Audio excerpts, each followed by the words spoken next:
Welcome to John Martin Talks, where we battle ignorance and apathy daily.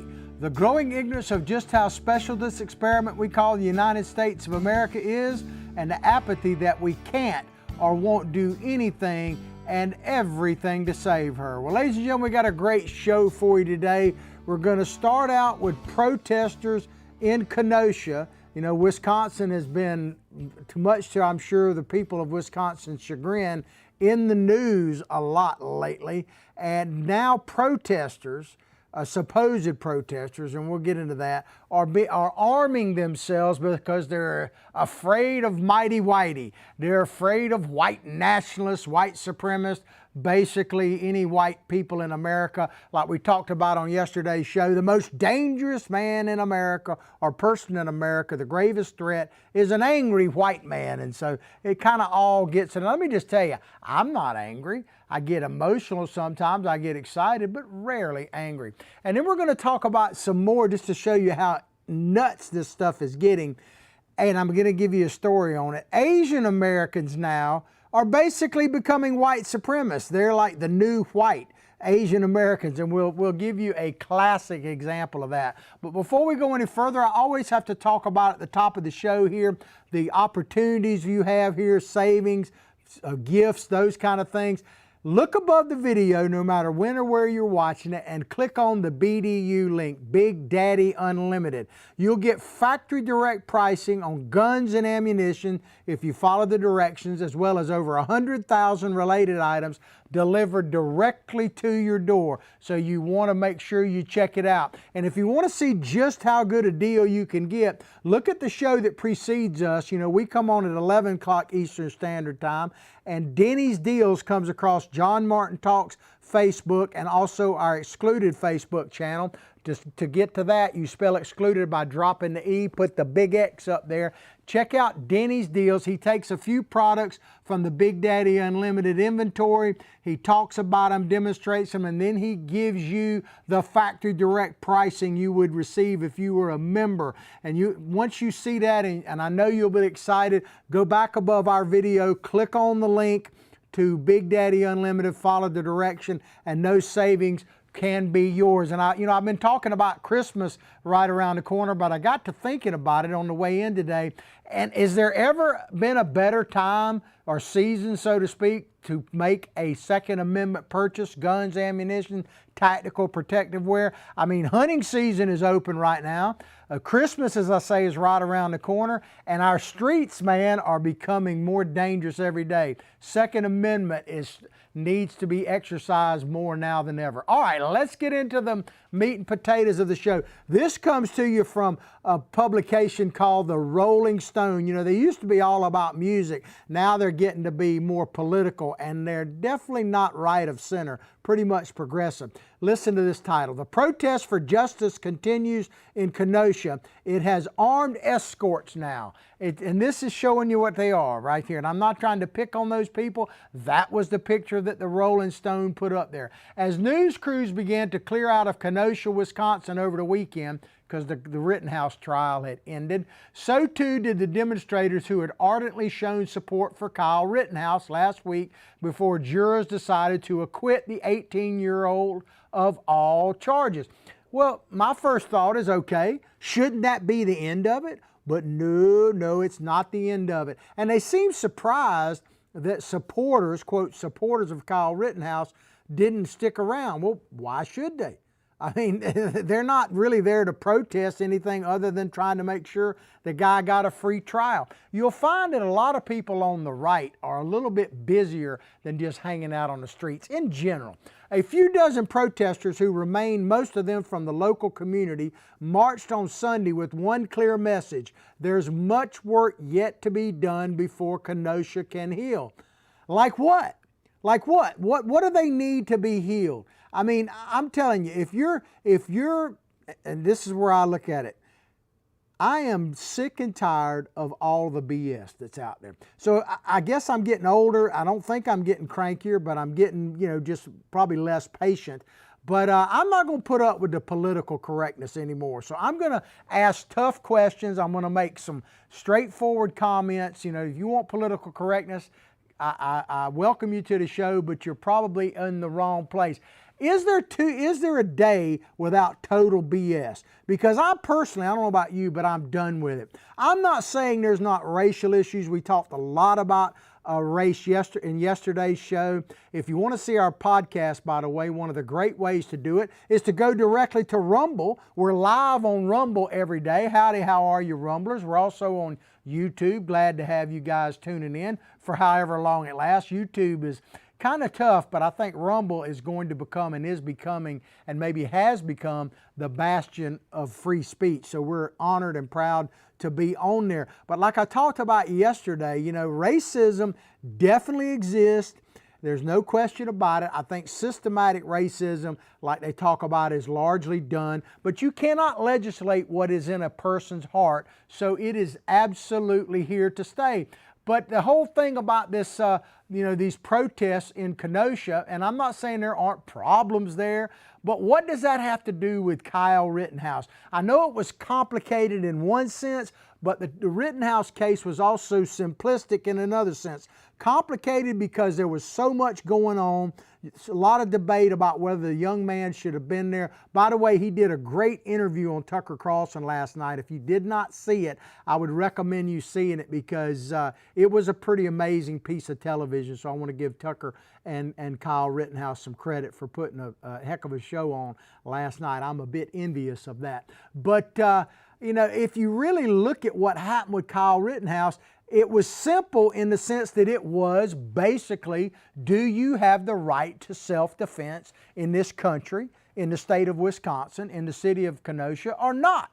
And the jury found that Kyle Rittenhouse, was acting in self-defense. The other stuff is a bit complicated, but the cut and dried, when somebody's trying to harm you, you have a right to defend yourself, and that is what Mr. Rittenhouse did. So shouldn't it be done? Shouldn't we be done with it? But no, we're not. At the helm of the demonstration was Justin Blake. Now, he's the uncle of 29-year-old Jacob Blake, who was shot 7 times by a police officer in Kenosha last August, spurring days of unrest. There's that term again. It keeps popping up. Days of unrest. Now, I'm going to call BS on that.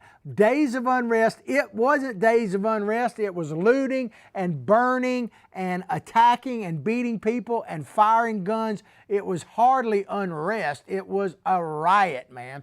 It was and let me back up and say this before I get any further. I'm not trying to pick up on pick on Justin Blake, the uncle of the 29-year-old Jacob Blake, but he is putting himself front and center on these issues, so we have to talk about it. It was the aftermath of Blake's shooting that Rittenhouse came to Kenosha, heeding a call to defend local businesses from destruction that had left the city reeling. Justin Blake has been pushing for justice ever since. Justice in what? Now, this is probably going to hurt some people's feelings. What justice? I'm sorry about what happened to Jacob Blake, this young man's nephew. Now, first of all, he wasn't killed. He's paralyzed, and that's tragic. But there were reports out that he had been killed, which is simply a lie. But no one ever backtracks on that. I'm sorry about Jacob Blake. This is my words. But Jacob Blake was solely responsible for what happened to him. He is 100% at fault. We're not going to play the video. I'm sure you've seen it before. But if you do watch it, you'll see that the police were called to this scene by a woman, a black woman.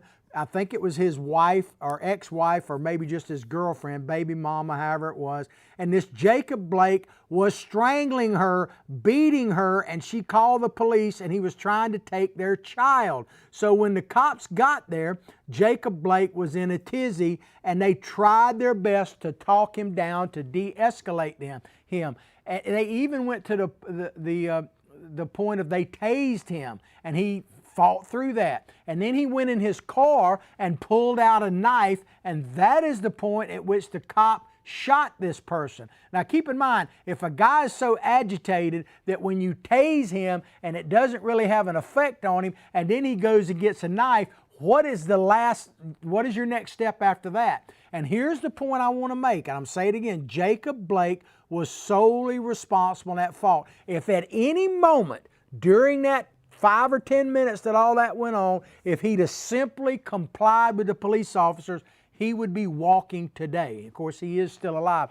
I fought a lot of these far left progressive civil rights people that basically paint this picture that black people are hunted. You know, LeBron James literally said after this particular thing that black men in America are hunted every day, which is a total lie. But if a celebrity like LeBron James is saying that, what do you think young black people are thinking about in that case? In almost every one of these cases where you have a police officer shoot a person, any person, but a black person in particular, almost without question, every time there is resistance of arrest. When you resist arrest, you are adding fuel to the fire. So in this case, Mr. Blake, unfortunately, is 100% responsible for that. And you know, think about this.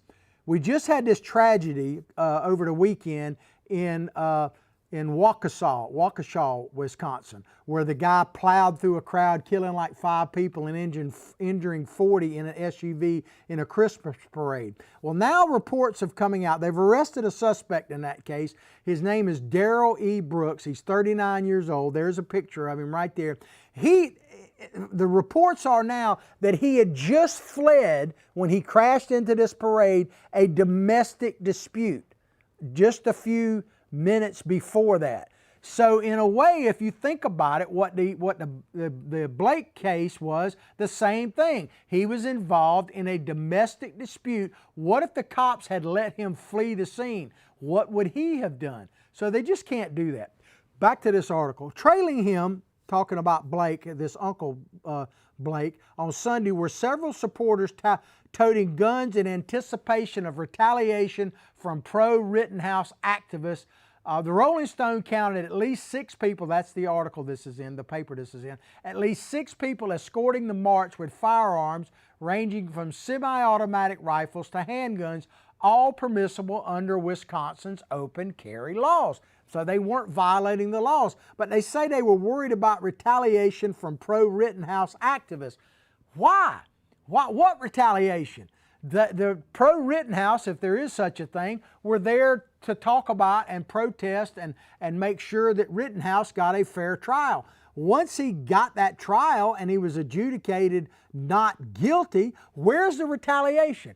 I don't really understand this at all. And I want to play you a video. This is from back during when they had the Breonna Taylor case. The state attorney there in Kentucky, his name is Daniel Cameron. He actually came out, he's black, he made a statement about what happened in Kentucky, and he also ended up speaking at the convention for supporting Donald Trump in the Republican National Convention. But I want to play you a clip from a woman on MSNBC at that time, and she's black, and this is what she said about a black man in this case who has risen very highly in the ranks, is apparently well thought of, Daniel Cameron. Listen to how she describes this man. Basically, I guess he's not the right shade of black. Check it out. Law is not adequate to respond to a tragedy. That is quite a remarkable statement, a striking statement. Well, listen, not only is he being intellectually dishonest about that, you know, I find all of his remarks with regards to this whole entire press conference offensive. And let me just speak to this whole celebrity influencer thing. While they can't speak for Kentuckians, let me say this as a black woman. He does not speak for black folks. He's skin folk, but he is not kinfolk. And so just like he thinks they can't speak for Kentucky, but not kinfolk. Do you get that? In other words, he is black. I don't know what exactly does that mean. I mean, this idea that you can basically be a white supremacist and be black, it just reminds me of that comedy sketch that Dave Chappelle did years ago. We can't play it for two reasons. One, copyright issues, but the other is it's pretty hardcore. But if you haven't seen it, look up a video, Dave Chappelle, Ku Klux Klan, white supremacist. You'll get, it's actually quite humorous. He is certainly a master. But the idea that a black person is now a white supremacist. I mean, we have examples, and we may talk about them more in a minute. We talked about them before, but Larry Elder is now the face of white supremacy in California, and this Winsome Sears, that is the governor, the lieutenant governor-elect, a black woman who is pro-Second Amendment and a pretty much a pro-Trump person. She is, of course, a mouthpiece for white supremacists, according to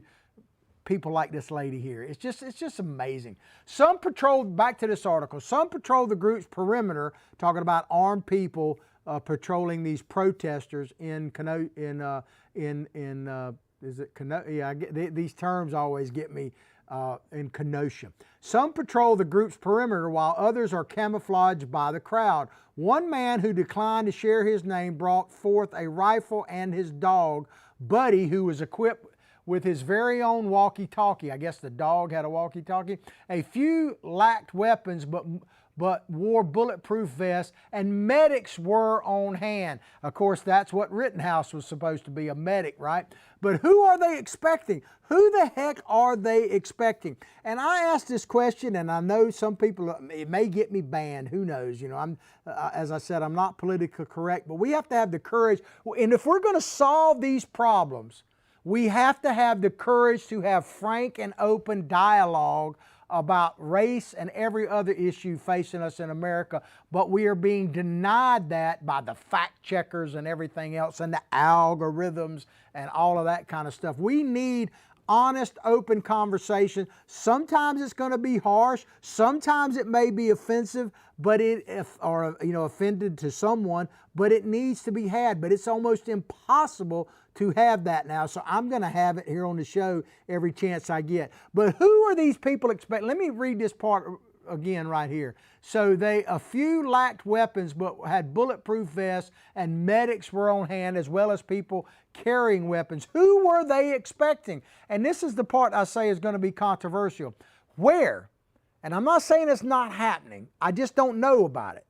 Where have black protesters been shot at by white folks? I mean, really and truly, is this something that is happening anywhere near on a routine basis, if at all? Are there peaceful protesters being shot at by white folks? If you listen to this, if you listen to the rhetoric, you would think that. I heard someone say on one of the Talking Head shows last night, they were saying if you listen to, I think it was that Cat Temp on that, what is it, I can't think of his name, the show that's on late night right now, I watch it. Gutfeld, that's it. Thank you, Billy Bob, my psychic sidekick told me. Gutfeld, but this young gal on there, Cat Temp, she's pretty interesting. But she said a lot of it is perception, and she was talking about that if you listen to the hype around the Rittenhouse case, you would think that Kyle Rittenhouse killed two and wounded a third, civil rights icon activist or something. And that's true. You would think that, but they were all white and pretty sketchy to begin with. Back to this article. The march in the Civic Center Park, or began at Civic Center Park, where Blake, this is the uncle of the man that was shot and paralyzed, pleaded with Kenoshans to deliver an economic crushing blow. So that's what Kenosha needs, more economic crushing blows, by boycotting businesses that supported Rittenhouse's action. Blake was joined by Bishop Travis Grant, don't know anything about him, National Field Director with the Rainbow Push Coalition. Now I know all I need to know. That's Jesse Jackson's group. This is a new day, Grant said. Those who financed this defense, talking about Rittenhouse, you just awakened a giant. You just awakened the conscience of people who won't take no for an answer. How about won't take not guilty for an answer? I guess the left just don't believe in jury trials or whatever. And we will not accept this verdict. There you go. If we didn't get it, burn it down. Remember that. We'll play that in a minute.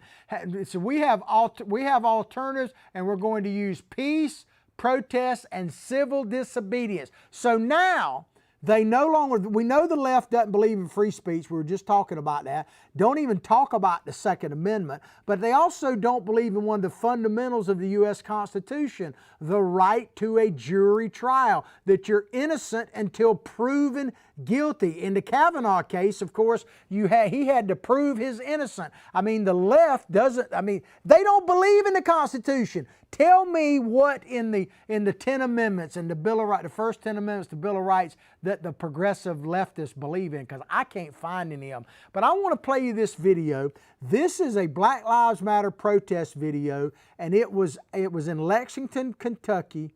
No, I don't think that's the right one. Hang on a minute. It's the one that says burn it down. I hope we had. Maybe I don't have it right. Sometimes it's my fault, Billy Bob. But anyway, there's a video if we get it. It's after the Breonna Taylor case in Kentucky, and they're chanting, "We didn't get it, burn it down." So maybe I didn't post it correctly, but that basically, let me just say something about it anyway. Yeah, this is it right here. Play it and we'll come back and talk about it. Burn it down! Burn it down!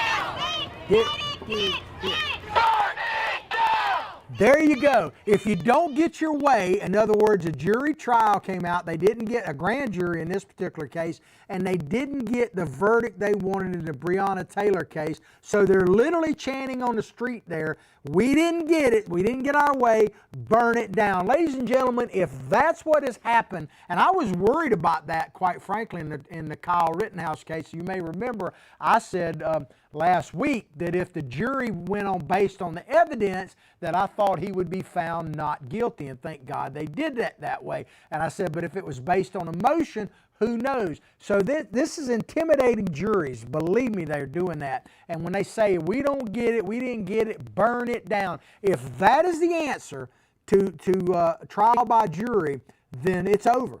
The experiment we call the United States of America is over. It really is. Now, is that an improvement? Maybe you could debate it. But certainly the America that I grew up with, if you can say "we didn't get it, burn it down," and you carry through with that, and that is allowed to stand, then it's over. But some Kenoshans moving on isn't possible, they say, because the issues that brought Rittenhouse to the city in the first place still linger. Yeah, you know, I think I got a picture of what happened, the Kenosha riot, if you see those pictures there. It's unbelievable, man. This is what brought Kyle Rittenhouse right here. This is what brought Kyle Rittenhouse to Kenosha. They said because, and they're saying, let me read this part again, but for some Kenoshans, moving on isn't possible because the issues that brought Rittenhouse to the city in the first place still linger. I guess linger is one word. I'd call it smoldering would be another word. Anthony Kennedy, who represents Kenosha's 10th district and is one of just 2 black aldermen out of the city's 17, this is what he said. The city, talking about Kenosha, has made immense progress in the last year since Blake was shot in addressing racism and reforming relations with law enforcement. Yeah, they had the law enforcement stand down, and that's what led to the burn down, which led to the beat down of Kyle Rittenhouse, which led to the shoot down. I mean, so all of these things connect together. It went on to say police departments, listen to this. So this is the progress in Kenosha. And I'm not saying it's not, but I don't think it has anything to do with the problems in Kenosha. It said police department's first ever LGBTQ plus, I guess Alphabet City liaison. Among the position's successes is facilitating officer training for respectful interactions with members of the transgender community. So we had a young man who was beating up his girlfriend, wife, or whatever, threatening to take their baby, was tased, and this Mr. Blake resisted arrest, pulled a knife on police officers, was shot and paralyzed, tragic as that is. What has that got to do with LGBTQ? And then the people turned to the streets, burned the place down, attack Kyle Rittenhouse. He defends himself. I'm still trying to figure out where LGBTQ, transgender community, comes into play here. It just doesn't. Okay, it's all about feeling good. It's not about actually doing anything. That's one thing about progressives. They want to feel good about what they're doing, and they want to, virtue. They virtue signal. That's what it's about. So they can say, look, we improve relationships with the transgender community. And I'm not even opposed to that. I want police officers to have a good relationship with all aspects of the community, except the criminals, which they just need to capture, lock up, and try, and if they're guilty, put them away. That's what needs to happen. But this has nothing to do with solving the problems in Kenosha. It's just idiotic. And to me, if you really want to solve the problems, and maybe this is harsh, but we used to have, I don't know if this show could even be on TV anymore or not. You remember Beretta? And where he basically used to, his saying was, don't do the crime if you can't do the time. So really and truly what we need is a little less crime, and then you won't have to worry about doing the time. But as I said earlier, we just need to have an honest conversation about these issues. And the media and the progressive leftists are preventing us from happening to this. And what we as a people need to do, and this is what I would love to talk to Mr. Blake's uncle. I have no issue with him standing up for his nephew and everything else. I think it's a bit misguided, but I understand that. But we got to stop letting them divide us, man. We have to go back to Martin Luther King. I mean, Martin Luther King, one of his famous sayings that doesn't get enough play is about being in the boat. He says, you know, that we came here in different boats, but we're all in the same boat now. I mean, so, you know, it just makes no sense to me. All right, we're going to move on to our next topic of conversation here. But before we do, I want to tell you about a great opportunity, a gift for you. It's getting close to Christmas. I got a gift for you. Go above the show, no matter when or where you're watching it. Check out johnmartinhealth.com. That's johnmartinhealth.com. Follow the directions, and you will get totally free to you a $50 value, a bottle of zinc and a bottle of vitamin D3. No obligation whatsoever, totally free, johnmartinhealth.com. Please accept this gift from me, because one of the things that we learned coming out of this pandemic is that we should all agree on is that we need to be healthier as a people around the world, and that starts with good nutrition and good supplements. Zinc, D3, johnmartinhealth.com, totally free. Check it out. All right, this comes to you from the Washington Examiner, and it's just unbelievable when you stop and think about it.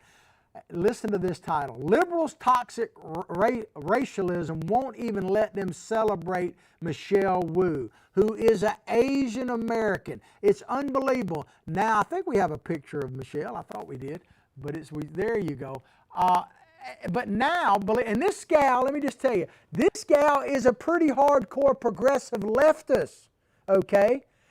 But NPR and others are bemoaning the fact that she beat other leftists, in this case 3 black men, to become the mayor of Boston. Listen to this. Even as Democrats were being destroyed in Virginia and other states on that same election day, they at least had a cause to celebrate in Boston, or so they thought.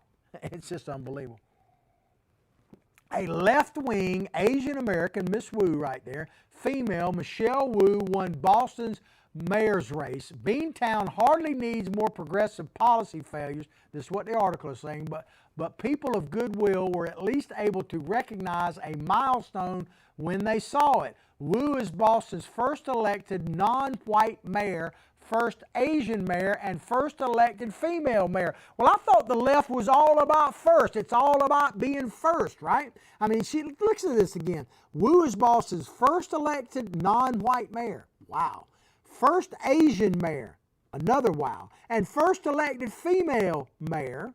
I mean, shouldn't they just be celebrating her, period? It's absolutely insane, but it's par for the course. I mentioned to you that out in California now, this guy right here, Larry Elder, is the face of white supremacists out there, right? I mean, it is unbelievable. Larry Elder is the face of white supremacy. So we're going to play you this video. You may have seen it. If you hadn't, you need to see it. This was before the recall election when Larry Elder was touring a homeless camp, and he is attacked. Check this out. Check it out.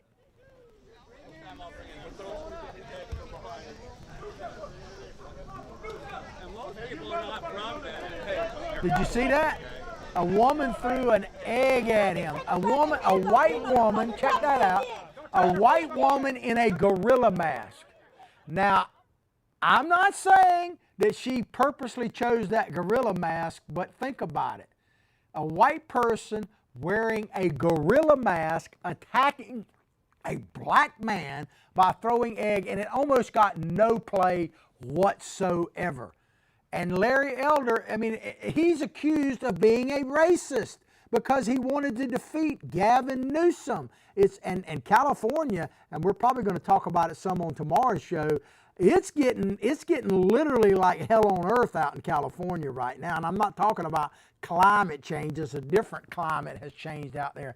But when Larry Elder is the face of white supremacy in California, I mean, wow. And of course, we got to have a woman in this, right? I'm an equal opportunity here. My new hero is this young lady right here, Winsome Sears. She is the lieutenant governor-elect in the great state of Virginia. Thank God. And I mean, if you've heard some of the things she's been saying, she's a veteran and everything else. I mean, she obviously cares a little bit about the Second Amendment and is proud to show that. I mean, this woman is an amazing American success story, an American dream story, and she has been told, I think that Tyson fella on MSNBC literally said that she was a mouthpiece for white supremacists. This lady right here is a mouthpiece for white supremacists. I mean, my God, man, how insane is this? And it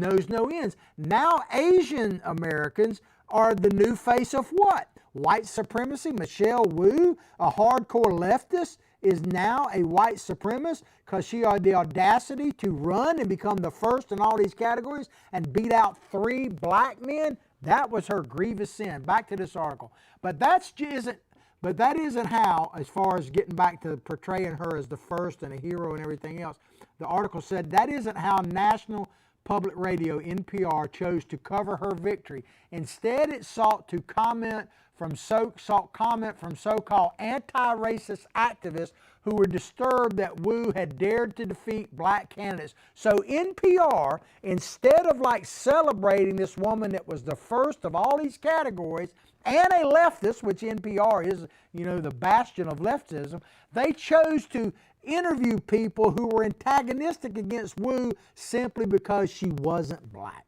It's just crazy, man. And think about it. MLK famously said, his most famous right there, that he wanted, this was part of his I Have a Dream speech. He dreamed about his own young children, he said, growing up in a world where they were judged by the content of their character and not the color of their skin. So I ask you simply, and I've been asking this for a while, is the dream dead? Is Martin Luther King's dream dead? Because it certainly appears to be if you look at what is accepted as the spokespeople for Black America now. And I'm not saying that they are, but the media is portraying all of these people, critical race theory, Black Lives Matter, which I'm not talking about the concept of Black Lives Matter. Of course they do. And I'm not talking about everybody who wore a hat and a t-shirt. But you need to understand that Black Lives Matter, at its essence, at its core, its foundation, is a communist Marxist organization. Period. It just is. Okay? And that's just a fact. I'm not saying that some of the ideas behind Black Lives Matter as standing up for black people is wrong by any stretch. No, I'm not. But they have just replaced the other race pimps because they're about making profit. You know, you look at people like Al Sharpton, that he's basically a pallbearer at every funeral. He is all about making money. That's all he's about. Jesse Jackson, to a certain extent, was the same dadgum way, okay? So we just have a new group of people that are a bit more violent. But Martin Luther King's dream appears to be dead, and that breaks my heart to even contemplate that, let alone say it, because I, just like him, want us to be a nation, and really a world, but a nation that judges people based on the content of their character and not the color of their skin. But tell me, it looks to me like we're moving totally away from that, because one of the reasons why I left the Democratic Party a decade or so ago is because two iconic figures of my childhood no longer are representative within the Democratic Party, even though Martin Luther King was a Republican, little known fact. But JFK, remember famously, JFK said, ask not what your country could do for you, but what you could do for your country. Can you tell me that the modern Democratic Party, and I'm not talking about every registered Democrat, I'm talking about the people that lead the party, are they moving further or closer to Kennedy's dream? I don't even think they're in the same ballpark. I mean, Kennedy would be a hardcore right Republican based on comments that he said back in the day. And Martin Luther King, I mean, he was another icon of mine. Both of these guys assassinated, and tragically so. But at the Democratic Party, I just talked about JFK, but how about the idea of judging the content of your character and not the color of your skin? The modern Democratic Party, the idea of even talking about a country without talking about race and skin tone is they just won't have it. So to me, the dream is dying for sure. Listen to this next paragraph. It says here, and this is from a former Democratic state representative. I guess they want to remain anonymous. I mean, the data speaks for itself, talking about protesters and talking about Miss Wu and all. It says, the data speaks for itself, and it's troubling, said a former Democratic state representative. There's a lot more work to do when it comes to all-out isms, said one of the election losers. Former acting mayor Kim Janey, NPR's Twitter account, that's one of the people that, that Wu beat, I guess. NPR's Twitter account pulled a line directly from the article and tweeting in Wu's victory. And this is what they put. While many are hailing it, talking about Ms. Wu, an Asian American's victory, the first to everything in Boston, it said, while many are hailing it as a turning point, others see it as more of a disappointment that 3 black candidates couldn't even come close. There you have it. I guess the dream is dead. So it's all about the fact that 3 black candidates could not beat a woman of color, in this case, if I hate that term, but a woman of color in Ms. Wu, an Asian American. So I guess based on that comment right there in NPR that the dream really is dead. That is tragic and sad day indeed. This happens, back to this article, this happens because critical race theory, today's media dominant racial ideology, holds that aspiration towards a society where everyone treats others equally and with respect without regard to their race is itself a white supremacist idea. Think about that. So it went from Martin Luther King's dream of a day where you were judged on the content of your character, not the color of your skin, to that very concept is now a white supremacist idea. And you're telling me we're not living in some insane times? I want to play you this video. I've played it a few times before. I don't think you can see it enough. This is a black man in Chicago at a school board meeting, and he's talking about critical race theory. We really need to hear what this gentleman has to say. Check it out. Critical race theory, which is pretty much going to be teaching kids how to hate each other, how to dislike each other. That's pretty much, I don't care what you say, it's pretty much what it's going to all come down to. You're going to deliberately teach kids, this white kid right here got it better than you because he white? You're going to purposely tell a white kid, oh, the black people are all down and suppressed. How do I have 2 medical degrees if I'm sitting here oppressed? How did I get, first of all, time up, because I only got 5 minutes now, 5 minutes. 2 medical degrees, no mom, no dad in the house, worked my way through college, sat there and hustled my butt off to get through college. You going to tell me somebody that looked like all y'all white folks kept me from doing that? Are you serious? What's sickening about this whole thing is what y'all doing right now is already something I do in my community right now to speak out against stuff, because black folks are getting told by other black folks, oh, you know you ain't gonna be able to do nothing out there in the world because them white folks ain't gonna let you get no, oh, you know you're not gonna be able to do it here because you know the white man gonna keep you down. Well, how did I get where I am right now if some white man kept me down? How am I now directing over folks that look just like you guys in this room right now? How? What kept me down? What oppressed me? I work for myself from off the streets to where I am right now. You gonna sit here and tell me this lie of critical race theory? Of this the reason why black folks can't get ahead because of white folks? Are you kidding me? This is what we come to now. I can't believe we even talking about this right now. The last thing I'm gonna say right here is something that's crazy. Martin Luther King said he wanted his kids to grow up in a world where they are judged by the contents of their what? Their character, not their skin. If they letting this stuff go on right now, it is absolutely doing the complete reverse of what he's doing. So when February comes, don't talk about Martin Luther King. When February comes, don't talk about Black History Month. Y'all gonna sit there and just pretty much pee on his grave with this nonsense. That's exactly what's about to happen. When it all comes down to it, the person that's gonna be suffering from this, the ones gonna be hurt from this, is the kids. 10 years from now, if this stuff goes on, whose fault is it gonna be? Whose fault is it going to be? Who we going to look back on and blame for this? Because this is stuff we're talking about right now. This stuff is going on right now. I do this stuff on a daily basis. I'm in the hood. I'm in the communities. I'm out there with folks in their face. I've been doing this stuff since I was 18 years old, talking to black folks. And you know what? None of them are buying this nonsense. None of them are. But if you want to implement this into the school system, I guarantee you to the day that I die, I'm going to be the very person right there debunking stuff, tearing stuff down, letting them know they can do exactly what I did and get exactly where I am by putting themselves to work and getting there. And ain't not one white person ever going to keep any of them from getting there. So the CRT stuff, BS. Amen, brother. If that guy right there, I get emotional every time I see that. That gentleman right there should be the next mayor of Chicago, in my opinion. I mean, tell me where I'm wrong. If you people in Chicago aren't trying to seek this gentleman out and draft him to be the next mayor of Chicago, then you're just a darn fool.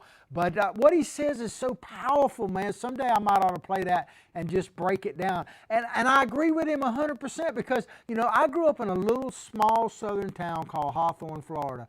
Black and white folks, we've had our issues from time to time, but in general, we've dealt with them a lot better than most. And we're basically 50-50, about 50% black and white, divided right down the middle, and we literally live next door to each other. So we've had to find a way to get along. And I can tell you this, the black folks that I grew up with are a heck of a lot stronger than any of these people that they're talking about. I don't know too many black Americans, the ones I grew up, and I don't know about the younger generation. I just don't know as many of them. But they didn't feel like they were victims. Now, I'm not saying they didn't feel some of this racial stereotyping and stuff like that. Of course they did. But they overcame that. Everybody has challenges, different types of challenges.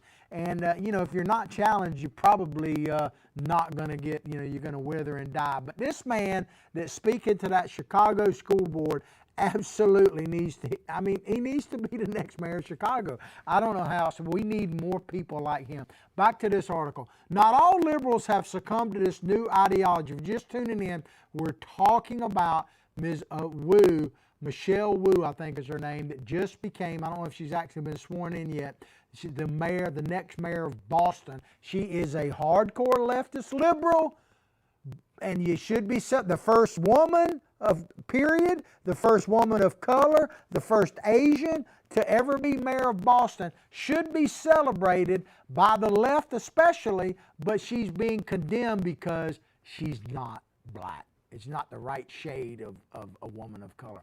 But it says here, not all liberals have succumbed to this new ideology. Thank goodness. Andrew Yang's reaction was sensible. I got to tell you, I've always liked Andrew Yang. I'll talk more about him in a minute. I don't always agree with him, but that doesn't matter. This is what Mr. Yang said about Michelle Wu. He said, the fact is there's a media fixation on race that ends up dividing people, pitting different groups against different groups. This was painful for me. Now keep in mind, he is an Asian American himself, Mr. Yang. This was painful for me because I know Michelle Wu. I was happy for her, and then to see her victory diminish because it wasn't the right kind of victory just sends a terrible message. Amen, amen, amen. I like Andrew Yang. I just said that. I like Andrew Yang. And the reason, I don't agree with much that he has to say. I really don't. I don't agree with much of his platform at all. Some of the economics, he brings up some good points. But the reason I like Andrew Yang, it's not because he agree or disagree. It's because I think he's an honest broker. You know, my dad used to say, and I put up here in my own words, sameness is boring. He used to say that, you know, if everybody was alike, it would be a really boring place. And he was absolutely and is absolutely right about that. I miss the man. Thankful for him on Thanksgiving. We talk more about that maybe tomorrow. But Yang is an honest broker. I think he comes from it with a spirit of loving America. We may be on opposite sides completely politically, but I like the guy because I feel like you could have an honest conversation with him. I'm not saying I can get him to come to my side. In fact, he might get me to come over to his side some. But we need honest brokers, and we just don't have many. We got to have courage. That's what we're lacking right now in this country right now, is courage. And there are people of courage. I think Andrew Yang is a man of courage. I think the gentleman you just saw, any black person that speaks up and even has the remotest hints of conservatism has to have courage, because they ain't, what that woman say in that video? They may be skin folk, but they ain't kin folk. I mean, good Lord, how insane is that? But it says here, but the left is back to the story. The left has been stoking resentment against Asians for years. They did it last fall in California when they sponsored and endorsed a ballot position aimed at reducing the number of Asians attending state universities. Think about that. Has nothing to do with your character, has everything to do with your skin color. Asian Americans may be smarter in some areas than others, but the big thing about Asian Americans that I see, they're just dadgum hard workers. They're disciplined people. And they have a lot of them, very few Asians, percentage-wise, come from broken homes and that type of thing. All of this stuff matters, man. I mean, the reality, you can put all you want in all these studies and statistics and everything. The reality is the basics matter. Hard work, dedication, courage, perseverance to overcome obstacles. All of that work, having a good, healthy mental and spiritual background, a basis, a foundation from a two-parent home. All of these things are actually real. The time-honored traditions are time-honored because why? They absolutely work, man. But it's crazy here. But it says that they're trying in California, trying to keep Asians in large numbers from attending state universities. They still do it at Harvard and Yale. The Ivy League is bad about this, where they openly discriminate against Asian applicants in the name of diversity by lowballing their personality scores during admissions. Wow, man. Think about it. Even talking about merit is now supposedly racist. If you talk about things like for instance, check out this meme from Booker T. Washington, another one of my heroes from the past, who happens to be a black man. I think we can put that up. Look at what he said right there. It's about hard work, man. I mean, and to think that that statement is now considered a racist statement. Booker T. Washington, did he know at the time he was making this statement that he was now going to be on the side of white supremacists? It's absolutely crazy. And every time I think about all this, I think about the question that Donald Trump asked a while back, and I got to play it again because to me, it pretty much sums up all of this stuff. Check it out. The Democrats have to now decide whether they will continue defrauding the public with ridiculous bullshit. That is the question. Well, we're pretty much out of time. Let me just say that, we have to, it's coming to a time, ladies and gentlemen. I tell you all of this all the time. Not everybody can be a fighter, but everybody can support those of us in the fight. We have to man the political ramparts. It really comes down to this meme, if we can put it up, and we'll close the show, whether you have a decision to make. Do you take a knee or do you stand? And it doesn't have anything to do with the color of your skin. It has to do with the content of your character. Are you either for America and the U.S. Constitution and freedom and rugged individualism, or you're not? And I just ask, who's with me? Because we need more people to join us. Thank you very much for watching the program. Hope you enjoyed as much as I enjoyed bringing it to you. Please go directly to the links I talked about above. Share our show far and wide. I'll pray for your family. You pray for mine. Man, we need to pray for this great nation, and we need to take that stand. But above all else, like I say each and every day, from my heart, from my family to yours, have a blessed day.